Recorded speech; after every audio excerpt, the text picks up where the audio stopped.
times wala na nato gitan-aw ang Ginoo o niabot ang punto nga kita malukapa umawad ang ganas pagpangalagad sa Ginoo.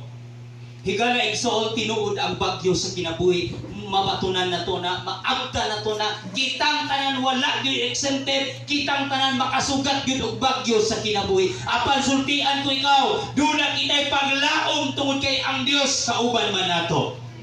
Amen. Aduna tay bagyo sa panalapi, bagyo sa pamilya, bagyo sa sakit, bagyo sa pagduduha, sa samang gyapon ni Galexon nga pangitabo sa kinabuhi ni Peter, daghan kay bagyo sa iyang kinabuhi. Apan adunay Ginoo nga andam mo tabang ganha kanimo. Palagpakan nato ang Dios.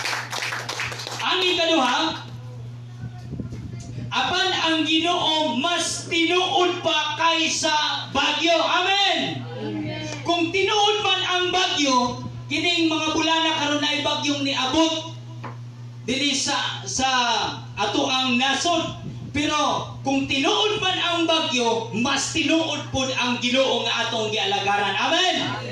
Now, atong makita diha nga sa bagyo sa kinabuhi, diha sa ato ang paglakaw aning kalibutan ang Dios ragyoy magagiya sa atoa. Kahinumdum mo atong kanta nga, dumaan man ako sa ilog, di ako malulunod. Naana sa Isaya.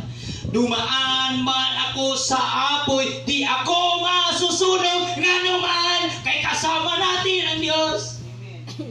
Oh, dili ta maunsa sa bisan unsa nga mga pagsulay sa kinabuhi, dili ka malukapa tungod kay kauban nimo ang Ginoo. Salig lang, tuhi lang ang Ginoo. Ang gipangayo sa Ginoo ang imo ra yung pagsalig, no? Unya matong bersikulo ni Nanay kaniya sa Salmo 23:4, ingon pa dito nga bisag maglakaw ako sa kangit-ngit nga walog sa kamatayon, dili ako mahadlok Ginoo kay nag-uban ka man kanako. Unsa pay rason nga imong kahadlukan? Wala na. Everybody say praise the Lord. Praise the Lord. Salamat sa Ginoo. Oh, mao nang pasalamatan nato ang Ginoo, kauban nato ang Ginoo kanunay bisag asa ta mo adto, bisan man og naa ang kusog kaayong unos ug bagyo sa kinabuhi. Apan hinumdumi pag naa ang Ginoo kauban nimo, ang bagyo maminaw, ang problema maminaw, ang kawalan-on maminaw, og ang pagduha-duha maminaw, kanang tanan mawala, mahimong posible ang tanan pinaagi sa Ginoo nga imong gialagaran. Amen. Salamat kayo sa Ginoo.